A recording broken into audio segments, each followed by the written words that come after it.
하나님의 은혜로 이스라엘 백성들은 요단강을 무사히 건너게 됩니다.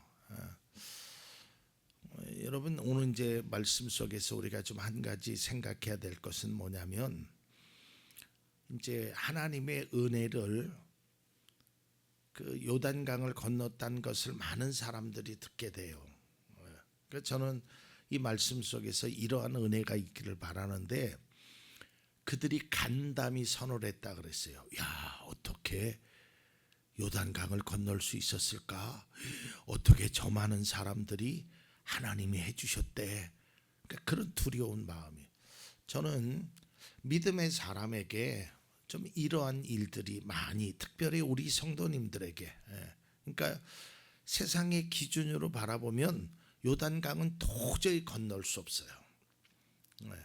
그러니까 세상의 눈으로 바라보면 우리 앞에 놓여진 문제를 우리의 힘으로는 해결할 수 없어요. 그런데 해결됐다는 거예요. 어떻게? 하나님이 해주셨다는 거예요. 그러니까 이런 믿음의 역사의 소원들이, 우리에게 소망을 이루는 것들이 사람들이 듣고, 야, 그 사람 하나님이 해주셨대. 그런 주인공이 여러분들이 될 수 있기를 바랍니다. 얼마나 놀라운 은혜예요. 간담이 녹았다는 거예요. 그런데 여러분, 세상의 기준으로 보면 어떤 일을 해결하기 위해서는 어떤 조건들을 내세웁니다. 이 일을 해결하려면 돈이 얼마가 있어야 돼. 이 일을 하려고 하려면 힘이 있어야 돼. 이 일을 해결하려면 사람이 얼마나 필요해. 이제 이런 조건들이, 물론 그런 조건을 다 무시하자라는 이야기가 아니에요. 세상의 일은 그런 조건들로 하는 겁니다. 예를 들어서 어떤 일을 하는데 여기에는 적어도 10명의 사람이 필요하다. 이게 조건이면 그걸 채우는 거예요. 이제 그런 조건과 상황들을 이야기하는 거예요. 그런데 믿음의 눈으로 바라보면 믿음의 일을 행하는 것은 조건과 상황을 뛰어넘을 수 있어야 된다라는 거예요. 이게 이제 오늘 말씀에 나오는 겁니다. 자, 본문으로 들어가서 이스라엘 백성들은 이제 길갈에 머물게 됩니다. 이제 여리고성을 이제 진격하기에 앞서서 여리고성 앞에서 이제 머물게 되죠. 그런데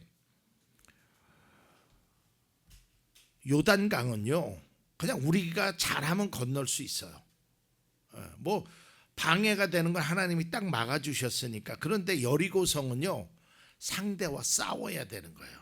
그러니까 참 산 넘어 산이었었죠. 그래서 이제 길갈에 머물러 있는데, 어떻게 하면 여리고성을 점령할 수 있을까 고민하고 있었는데, 그때 하나님이 말씀하시는 거예요. 그래서 기대했겠죠. 여리고성을 하나님이 요단강처럼 그냥 하늘에서 벼락이라도 내려서 뭐 이기게 하시려나, 어떤 생각을 갖는데 하나님이 여호수아에게 이야기하시는데 청천벽력 같은 이야기를 하십니다. 그 말이 뭐예요? 야, 너는 모든 군사들에게 할례를 행해라.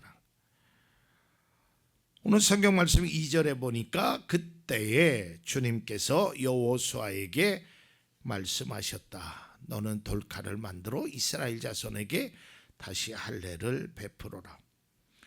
여러분, 전쟁을 앞두고 있는 상황이에요. 적군을 바로 앞에 두고 있는 상황에 남자들에게 할례를 행하라는 거예요. 제가 몇 년 전에 그런 설교를 했습니다.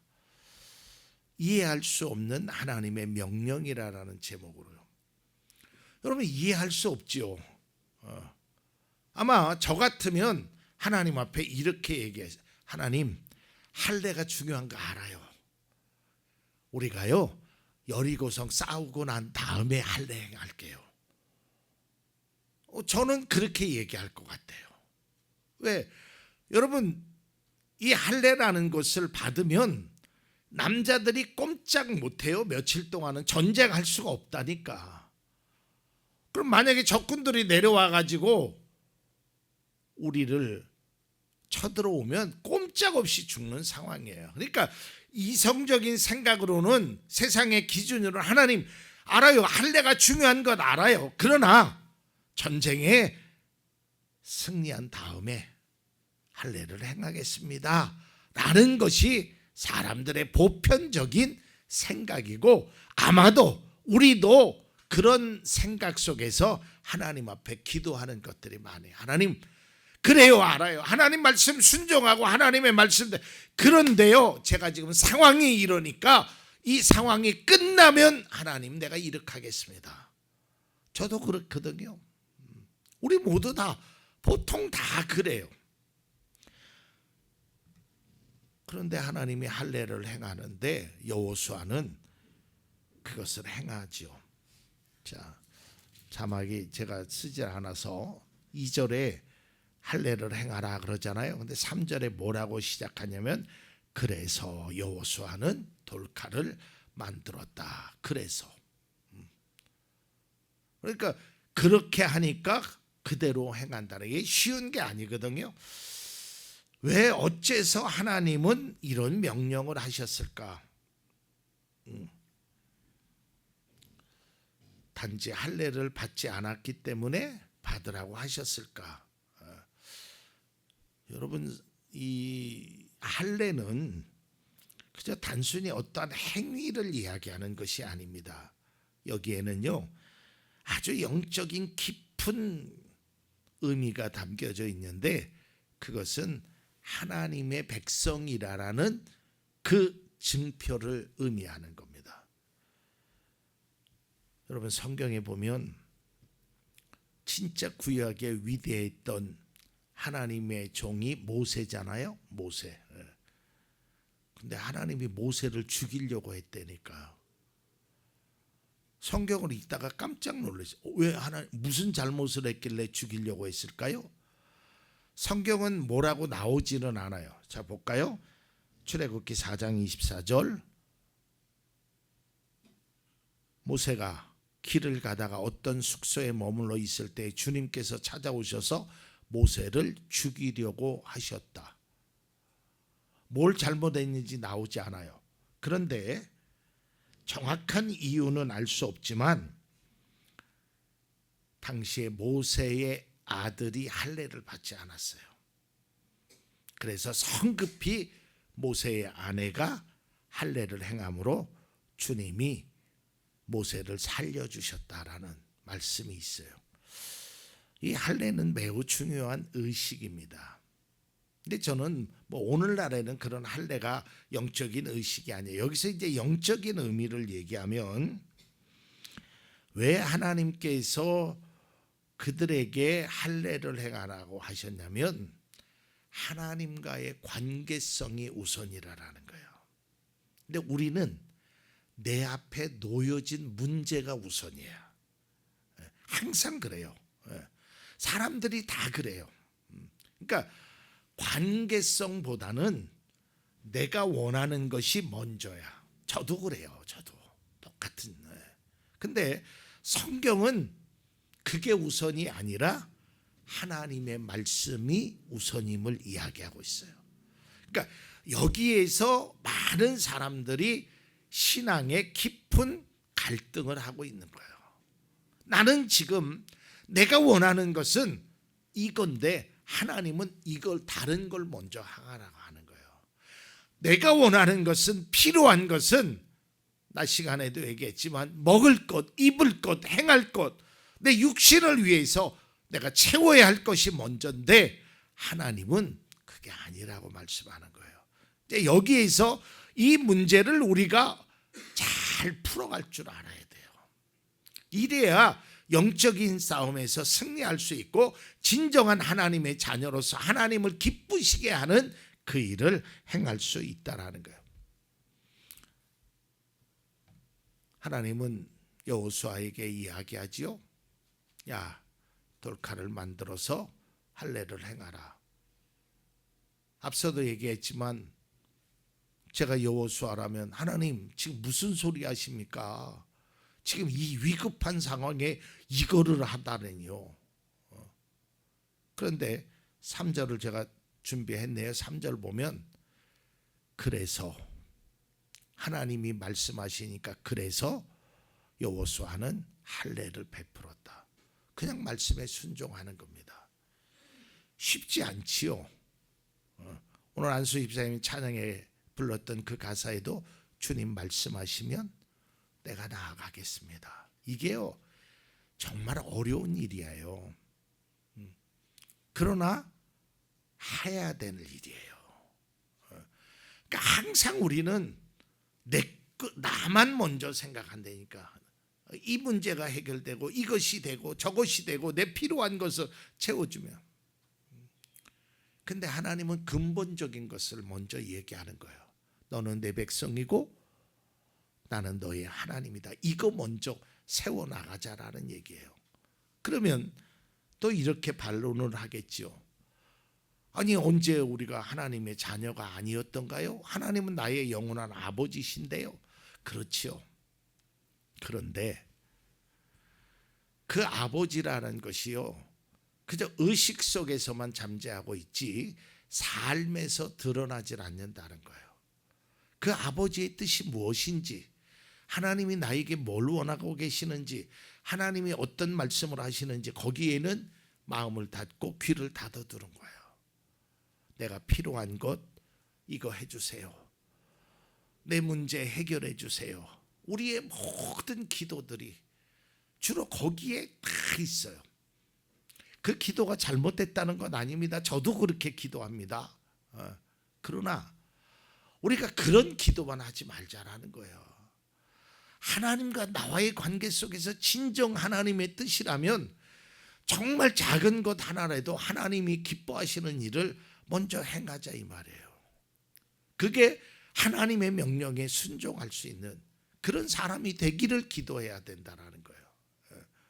여러분 우리는 가끔 착각하는 것 중에 하나가 저 사람은 대단한 믿음이야. 하나님이 복을 주셔서 얼마나 크게 잘 되고 이제 그런 거에만 초점이 맞춰져요. 그 사람이 어떤 사람인지, 그 사람이 어떻게 해서 그 자리에 올라왔는지 거기에는 별로 관심이 없어요. 하나님 저 사람도 저거 줬으니까 나도 주세요. 여러분 여호수아는요 그 힘든 상황 속에서 하나님이 그렇게 하라고 하니까 그래서 그렇게 했다라는 거예요. 우리가 살아가면서 때로는 하필이면 왜 이때 이런 일이 일어났을까? 하나님은 무심하시지 내 형편을 몰라도 너무 모른다고 할 수 있어요. 하필이면 내가 지금 전쟁이라고 좀 끝나고 안정이 되면 그때 하라고 하시지. 지금 힘들어 죽겠는데 어려워 죽겠는데 하나님 왜 지금 그걸 하라고 하세요? 얼마나 힘들겠어요. 얼마나 지치겠어요. 포기하고 싶겠죠. 야속하지요. 예를 들어서 이런 거예요. 막 내 육신이 저 영적인 상태가 정말 힘들고 어려운 중에 하나님이 일을 맡기시는 거예요. 너 이 일을 좀 해야겠다. 근데 저는 또 그런 하소연했어요. 하나님 나 일 시키려면 이 문제나 좀 해결해 주시고 좀 시키시지. 이게 저의 기도고 일반 사람들의 대체적인 기도예요. 근데 하나님은요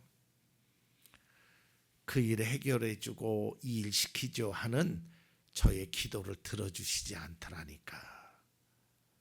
하나님은 그 일을 행해라. 하나님이 이 일과 이 일은 아무 상관도 없는 거예요. 여러분 전쟁하는 것과 할례 받는 게 무슨 상관이 있어요? 차라리 훈련을 열심히 해라 그러면 이해라도 가지. 전쟁하는 거하고 할례하고는 진짜 상관없는 것 같아. 하나님 앞에 저도 힘들 때 기도할 때 하나님이 하라고 하는 일은요, 내가 원하는 거하고는 전혀 연관성을 찾으려야 요만큼도 찾을 수가 없었어.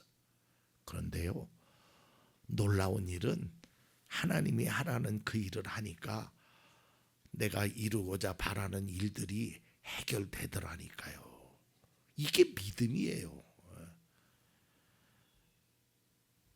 분명한 것은 하나님은요, 우리의 형편을 모르시지 않아요. 우리를 힘들게 하려고 하시지 않는다니까요. 그러니까 하나님의 말씀이, 하나님이 나에게 얘기하는 것은 나를 위해서 하시는 말씀이야. 그러니 순종하려고 해야 돼요. 이게 우리의 신앙의 태도가 돼야 됩니다. 하나님은 전쟁을 앞둔 이스라엘 백성에게 할례를 받으라고 하시면 다른 게 아니에요. 너는 내 백성임을 스스로 깨달아라라는 거예요. 그리스도인들이 반드시 기억해야 될 것은 나는 하나님의 자녀임을 결코 잊어서는 안 된다는 거예요. 죄의 유혹이 올 때 내가 하나님의 자녀인데 이렇게 살 수 없지. 어려운 문제 앞에서 나는 하나님의 자녀이니까 이길 수 있지. 이러한 태도가 우리에게 필요하다라는 거예요. 입술로만 주여 주여 하는 게 아니에요. 삶으로, 믿음으로 그것을 보여주는 것이 신앙이라는 것이죠. 전쟁을 앞두고 할례를 받으라는 것은 조건이나 상황에 맞지 않는 행동처럼 보일 겁니다. 명령처럼 생각될 거예요. 이해가 안 되지요. 그러나 성경은 우리에게 말씀하고 있습니다. 조건과 상황으로 여리고성을 점령하는 것이 아니라 하나님의 말씀에 순종함으로 점령하는 것이라는 것. 여러분의 문제도 마찬가지입니다. 우리의 문제, 어려움 다 마찬가지예요. 돈이 있으면 해결되겠지요. 그럴 수도 있죠. 돈이 있으면 우리가 가고 싶은 1층 교회를 돈만 있으면 얻을 수 있겠지요. 그러면 하나님, 좀 돈을 주셔서 1층으로 옮길 수 있도록 해 주십시오 라고 기도하잖아요. 그럼 하나님은 그래 내가 너 돈 줄게 그렇게 말씀하시지 않더라고요. 먼저 우리가 하나님의 자녀임을. 저도 가끔 이렇게 걸어가다 보면 진짜 딱 저기 가면 좋겠다. 1층 교회 자리가 너무 좋은 거예요. 근데 돈으로 가는 게 아니에요. 믿음으로 가는 겁니다. 하나님의 말씀에 순종하는 거예요. 돈으로는요, 예배당을 살 수 있어요. 돈으로. 그러나 돈으로 그 예배당에서 믿음의 성도가 태어난다라는 보장이 없다라는 거예요. 교회는 돈으로 세워지는 것이 아니라 믿음으로 세워져야 돼요. 그러면 그런 얘기하죠. 현실적으로 아무리 그래도 현실적으로 여러분 믿음은 현실적이지 않아요. 성경은 계산적으로 현실적으로 문제를 해결한 적이 없어요. 여러분 예수님이 많은 사람들에게 먹을 것을 주라 그랬을 때 제자들이 뭐라 그랬어요? 예수님, 이 많은 사람을 현실적으로 어떻게 먹일 수 있겠습니까? 포도주가 떨어졌어요. 근데 예수님은 물동이에다 물을 채우라고 하죠. 그게 현실적으로 맞는 이야기냐 이 말이에요. 성경을 보면요, 현실적으로 상황적으로 계산적으로 문제가 해결된 게 거의 없어요. 거의 없다니까요. 다음 시간에 말하겠지만 여리고성이 무너지는 게 조건이 아니라 믿음으로 무너졌다라는 거예요. 그러니까 여러분의 삶도 마찬가지고 우리의 교회도 마찬가지고 하나님 앞에 믿음의 모습을 먼저 보이고 우리가 하나님의 자녀로서 올바로 살아가면 하나님께서 1층을 주시든 어디를 주시든 그것은 하나님이 주시는 거라는 거예요. 중요한 건 그거예요. 믿음의 삶을 우리가 어떻게 살아가느냐를 하나님 앞에 먼저 보여야 되는 거예요. 다시 한번 말씀드립니다. 어떤 일을 해결하기 위해서 우리는 조건이나 상황을 쉽게 생각합니다. 그런데 믿음의 사람은 하나님의 말씀이 우선되어야 돼요. 믿음이 우선돼야 돼요. 그래서 하나님은 전쟁을 앞둔 그 상황 속에서 할례를 받으라고 하는 거예요. 결과가 어떻게 됐나요? 할례를 받았으니까 우리가 걱정했던 대로 그들이 쳐들어와서 망하면 어떨 그런 걱정이 이루어졌나요? 안 이루어졌어요. 하나님이 다 막아주셨단 말이에요. 하나님의 말씀대로 순종하는 길은 하나님이 책임져요. 성경에 나와 있어요. 그런데 우리는 그 말씀대로 행하지 않으면서 하나님 왜 책임져 주지 않아요? 한다라는 것이죠. 분명한 사실은 하나님은 절대로 우리의 형편을 모르고 우리의 상황을 모르고 우리를 힘들게 하시지 않습니다. 모르지 않아요. 아셔요. 그럼에도 불구하고 그것을 행하면 너는 내 자녀임을 다시 한번 인식하라라고 말씀하고 있다라는 것이죠.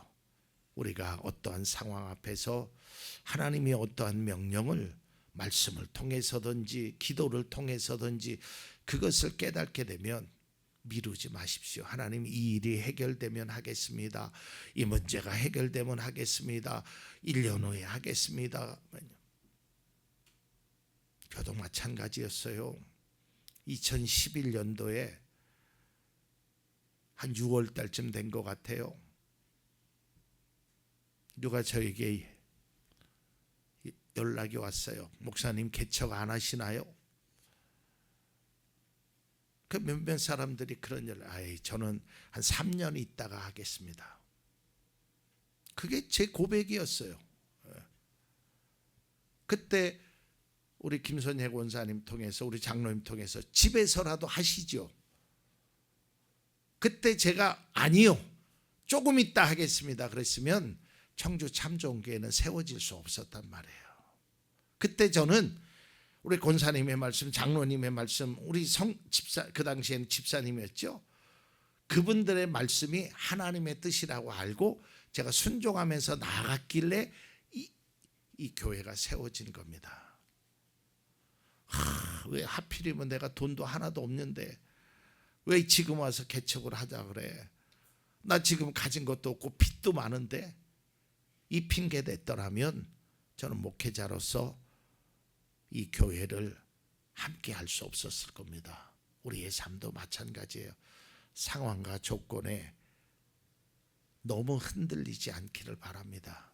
믿음으로 승리하는 우리 모두가 되고, 분명한 사실은 하나님은 내 형편을 아시고 내 기도를 들어주신다는, 그러니까 그분을 믿는 것이 진정한 믿음입니다. 조건과 상황을 이제는 믿음으로 이겨내는 우리 모두가 되기를 바랍니다.